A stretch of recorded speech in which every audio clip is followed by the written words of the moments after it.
as of a couple weekends ago, and believe me, I don't think it was out of boredom, but maybe it was. This is my first venture into fine art. This is a Fender, brand new Fender Precision bass that I burned on Labor Day weekend. And I know it's art because many people love it and a couple people just hate it. How could you do that? You know, this disgrace Larry Hartke. So when you get that emotion out of both of them, you know you're in the art business, right? And so I'm going to do a little more bass burning if I get the chance, you know. Because to me, you know, there's the road worn, right, and there's the relics. Those are what might have happened over years. This is what happened at my house last weekend. This is perfect for increasingly violent and extreme oil. It's an artistic statement. Yes. So we'll see where that goes. Now another artifact here. This is Jack Bruce's bass. This is actually his bass on loan to me here. In fact, Jack himself was sitting a few feet away a couple of weeks ago where we did an hour-long video interview. And I found out all kinds of great stuff about Jack. Of course, I haven't seen any of it. You know how video is. Yeah. It takes months till you get his 2-camera shoot. You got to spend, 80 hours of your life for 1/2 hour of video, kind of. But I asked a lot of interesting things. You know, we talked about the stuff everybody wants to hear, equipment and cream and all the bases he's had. But also found out what he likes to eat, what he likes to cook, what kind of car he drives, what his dog's name is. All these kind of things that I'm interested in knowing the rest, you know. As a fan. In fact, at one point he goes, how much more do you want to know, Larry? Do you want to know the size of my inseam? So, you know, but he was most gracious. And in fact, that's a picture of him at B.B. King's when he was here, and that's his Hartke on stage there. So That's really cool. and he does turn that up. Hopefully, yeah. It's funny, I used to play, my old first real bass was a Warwick through your Hartke head, so it's kind of like, it's a good sound. Well, that's a great bass. I mean, that's one of 50 made, and that one is kind of special. And in fact, I kept it at home for 3 weeks when it came in because I didn't want to bring it in. It was so much fun to have. I know, sure. He set it over in a crate so big, I thought Jack was going to hop out. Making sure not to scratch on it. Yeah, but Jack's, Jack's a cool guy. I could tell him I got it lost. And he would go like, Larry, I'll tell you. And that would be it. But I won't. And here's some other interesting basses that are a piece of Fender bass history. Stu Ham was the very first man to ever have his name on a signature Fender bass. And in 1992, they made 4 prototypes in the custom shop before they went into production. That is prototype number 1. That is the first Fender signature bass ever made. The other one is number 4, which they gave to me back then and painted it in yellow, which was not a color it was available in. And for my money, if you look around this place, I think there should be a few more yellow basses, but that's just me. Everything gets such earth tones. And, I always long for a little more excitement in paint jobs, so, Very cool.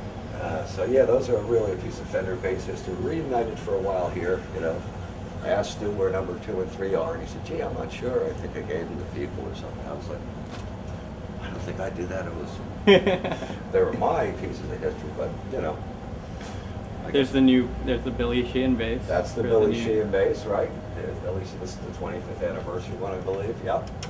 And that's a man's bass, let me tell you. You pick up that bass, that's got a neck on it and a body. I mean, and Billy's a very, very strong player. Very, very strong hands. I wouldn't want to be strangled by him on the 70s. And so that when you pick up that bass, you are playing the bass. Yeah, definitely. No doubt about it. And well, Billy was here, and he'll be back.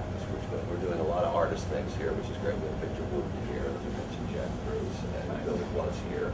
And all these guys have been coming back, we're all coming to do clinics. And it's great because I try to do them in a more casual format. There's with somebody like Victor Wooten, we get closes down the main store, we have to use the room over there. You get mobbed, Yeah. But, if I'm pioneering a new concept where I'll have a bass player, and some of these guys don't have the time or schedule to do it, but I'll be doing this with Stu soon. He's just going to come in for 2 afternoons like I do and hang out, play store, play for people, talk to people. And you don't have to be here at a certain hour. You can just come and meet Stu for 2 days. That's really cool. And have an individual one-on-one with him. Because that's what goes on all day here, I mean, everybody comes in, you know, it's incredible. The guys from Aerosmith and Springsteen and Bon Jovi and all the people I work with, because it's New York and they're playing in town. It's a place to hang. This is that bass, and I'll tell you what was so special about this Hartke bass. This is what's in the neck. Now, I did not invent It's aluminum? Yes. It's aircraft aluminum, but this is just a cap. It has nothing to do with the bass. The man who invented this, Patillo, and actually he died just recently, who invented and patented this neck system, has like 400 Defense Department for working on patents from F-16s and making bombs and stuff, as well as medical equipment and all kinds of other cool stuff. But the whole idea was that this is an adjustable bass. It can never warp because of the metal in the neck and the circuit back to the body. It's really like a grand piano more than a bass in the sense that some basses are about the wood, right? Where are the dead spots? Where does that particular neck cancel the strings? This is not. It's not only no dead spots, it's all live spots. That's cool. Completely even.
November is going to be 22. Yeah.